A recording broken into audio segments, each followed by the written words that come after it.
आज है 6 अगस्त 2025 दिन बुधवार। यूपी की सुर्खियों में आपका स्वागत है। आइए देखते हैं फटाफट अंदाज में यूपी की खबरें।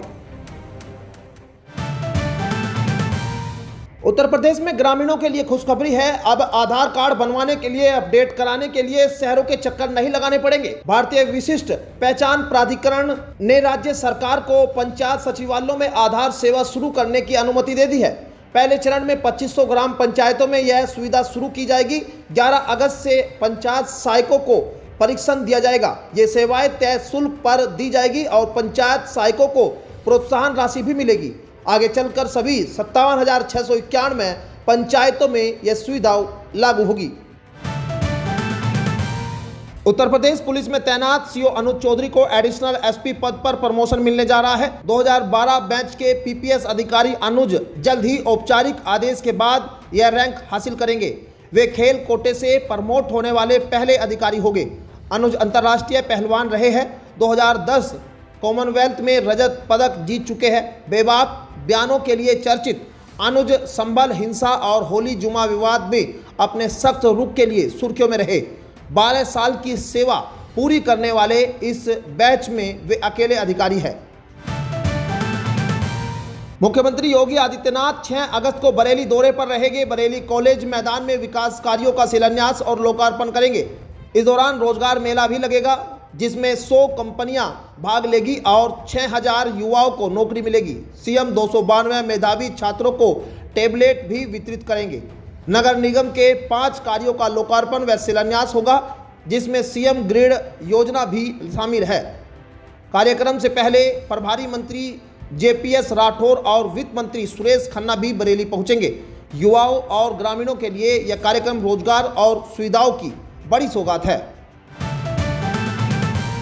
उत्तर प्रदेश माध्यमिक शिक्षा परिषद ने कक्षा 9वीं और 11वीं में दाखिले के नियम में बदलाव किया है। अब सिर्फ दूसरे स्कूल से आने वाले छात्रों को ही ट्रांसफर सर्टिफिकेट टीसी जमा करना होगा। उसी स्कूल में आगे की कक्षा में दाखिला ले रहे छात्रों को टीसी अपलोड करने की जरूरत नहीं होगी। बोर्ड सचिव भगवती सिंह ने बताया कि यह फैसला स्कूलों पर अनावश्यक बोझ कम करने और ग्रामीण क्षेत्रों में साइबर कैफे की निर्भरता घटाने के लिए लिया गया है। प्रधानाचार्यों ने इस फैसले का स्वागत किया।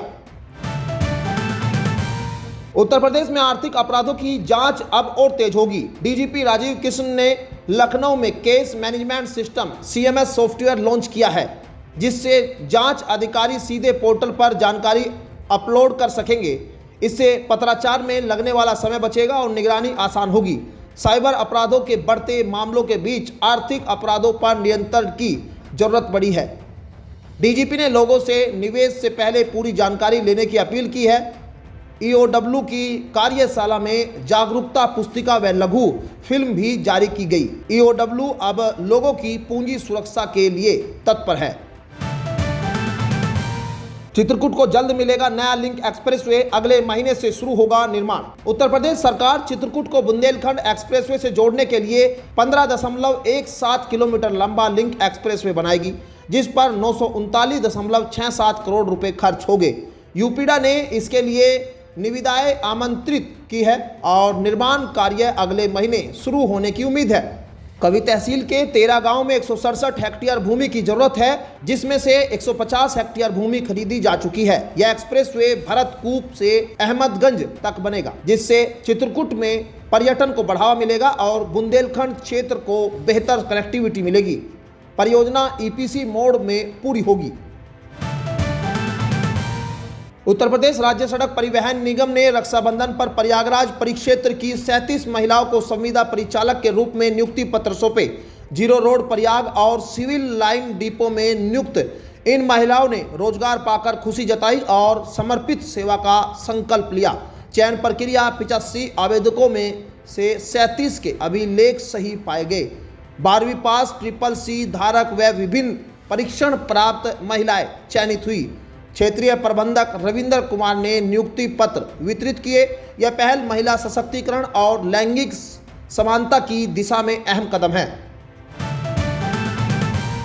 मुजफ्फरनगर में भाजपा अध्यक्ष नरेश टिकैत और सांसद हरेंद्र मलिक की मुलाकात ने जाट राजनीति को गरमा दिया है। दिल्ली स्थित मलिक के आवास पर हुई इस बैठक में किसान मुद्दों पर चर्चा हुई, लेकिन इसे 2027 विधानसभा चुनाव की तैयारी और जाट वोट बैंक साधने की रणनीति के तौर पर देखा जा रहा है। दोनों नेताओं की एकजुटता संभावित राजनीतिक गठजोड़ की ओर संकेत देती है। जानकार मानते हैं कि भाकियू का राजनीतिक झुकाव चुनावी समीकरण बदल सकता है। यह मुलाकात पश्चिम यूपी की सियासत में नई दिशा देने वाली साबित हो सकती है। मुख्यमंत्री योगी आदित्यनाथ ने पंचायती राज विभाग के उस आदेश को रद्द कर दिया है जिसमें ग्राम सभा भूमि से अवैध कब्जा हटाने की कार्यवाही यादव और मुस्लिम समुदाय से जोड़कर की गई थी। सीएम ने इसे भेदभावपूर्ण और अस्वीकार्य बताते हुए संयुक्त निदेशक एसएन सिंह को निलंबित कर दिया है। उन्होंने कहा कि अवैध कब्जा हटाने की कार्यवाही कानून और तथ्य के आधार पर होनी चाहिए, न कि जाति या धर्म के आधार पर। योगी ने चेताया कि ऐसी सोच समाज को बांटने वाली है और सरकार सामाजिक न्याय और संविधान के प्रति पूरी तरह प्रतिबद्ध है। पूर्व राज्यपाल सत्यपाल मलिक का 5 अगस्त को दिल्ली के राम मनोहर लोहिया अस्पताल में लंबी बीमारी के बाद निधन हो गया। उनके निजी सचिव ने जानकारी दी है कि अंतिम संस्कार 6 अगस्त को दोपहर 3 बजे लोधी रोड स्थित स्वर्ग आश्रम में किया जाएगा। उनका पार्थिव शरीर अंतिम दर्शन के लिए सोम विहार मल्टी स्टोरी कॉम्प्लेक्स RK पुरम सेक्टर 12 नई दिल्ली में रखा गया है। सत्यपाल मलिक जम्मू कश्मीर, गोवा और मेघालय के राज्यपाल रह चुके हैं। उनके निधन से राजनीतिक और सामाजिक जगत में शोक की लहर है। उन्हें सच्चा जनसेवक माना जाता था। मुख्यमंत्री योगी आदित्यनाथ ने मुजफ्फरनगर को स्मार्ट सिटी बनाने की घोषणा की है। यह ऐलान सहारनपुर में मंडलीय कार्य योजना की समीक्षा बैठक के दौरान किया गया।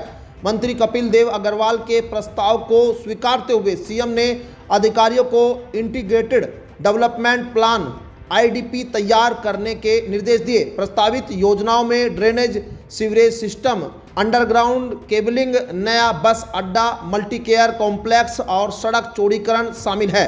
मुख्यमंत्री ने मुजफ्फरनगर को आत्मनिर्भर और आदर्श नगर के रूप में विकसित करने का संकल्प दोहराया। यह घोषणा शहरवासियों के लिए विकास की दिशा में एक बड़ी सौगात मानी जा रही है। मुख्यमंत्री योगी आदित्यनाथ ने अलीगढ़ में 997 करोड़ की 186 परियोजनाओं का लोकार्पण शिलान्यास किया। जनसभा में उन्होंने 30,000 नए पुलिसकर्मियों की भर्ती की घोषणा की। सीएम योगी ने कहा कि यूपी अब गुंडाराज नहीं, मेडिकल डिफेंस और आधुनिक विकास की दिशा में आगे बढ़ रहा है। अलीगढ़ में ब्रह्मोस मिसाइल और ड्रोन निर्माण डिफेंस हब का संकेत है। पारदर्शी भर्ती प्रणाली से अलीगढ़ के 1344 युवाओं को सिपाही बनने का अवसर मिला। मुख्यमंत्री ने जनता से 15 अगस्त को हर घर तिरंगा अभियान में भाग लेने की अपील की। संभल की शाही जामा मस्जिद को हरियर मंदिर बताते हुए दाखिल याचिका पर 5 अगस्त को सिविल जज सीनियर डिवीजन आदित्य सिंह की कोर्ट में सुनवाई होनी थी, लेकिन वकीलों की हड़ताल के चलते अब अगली सुनवाई 21 अगस्त को होगी। हिंदू पक्ष ने मस्जिद पक्ष द्वारा जवाब WS दाखिल न करने पर डिक्री की मांग की है। मुस्लिम पक्ष ने जवाब देने के लिए समय मांगा है। दोनों पक्षों ने अपने अपने दावे दोहराए। यह मामला पहले भी कई तारीखों में सुनवाई के लिए सूचीबद्ध हो चुका है। उत्तर प्रदेश के 21 जिले बाढ़ की चपेट में है। सीएम योगी आदित्यनाथ ने औरैया में बाढ़ प्रभावितों को राहत सामग्री वितरित की। उन्होंने बताया कि NDRF की 16, SDRF की 18 और PSC की 31 टीमें राहत कार्य में लगी है। 1250 से अधिक नाव से लोगों का आवागमन हो रहा है। बाढ़ चौकियों, कंट्रोल रूम, भोजन, दवा और राहत किट की व्यवस्था की गई है। सीएम ने जनहानि पर मुआवजा और मकान नष्ट होने पर आवास देने का आश्वासन दिया। उन्होंने नागरिकों से अलर्ट रहने की अपील भी की है। उत्तर प्रदेश में आज बारिश का अलर्ट, कई जिलों में बाढ़ जैसे हालात। उत्तर प्रदेश में 6 अगस्त को तेज मानसूनी बारिश का सिलसिला जारी रहेगा। मौसम विभाग ने लखनऊ, कानपुर, गोरखपुर, बरेली, मेरठ, गाजीपुर, अलीगढ़, प्रयागराज, आगरा सहित कई जिलों में आंधी तूफान के साथ भारी बारिश और बिजली गिरने की चेतावनी जारी की है। गंगा, यमुना, राप्ती समेत कई नदियां खतरे के निशान से ऊपर बह रही है, जिससे निचले इलाकों में बाढ़ जैसे हालात बन गए। किसानों को बुआई में दिक्कत हो रही है। प्रशासन ने लोगों से सतर्क रहने और सुरक्षित स्थानों पर जाने की अपील की। तो ये थी आज की 15 फटाफट खबरें। अगर आपको वीडियो पसंद आया तो वीडियो को लाइक, शेयर व कमेंट जरूर करें। धन्यवाद।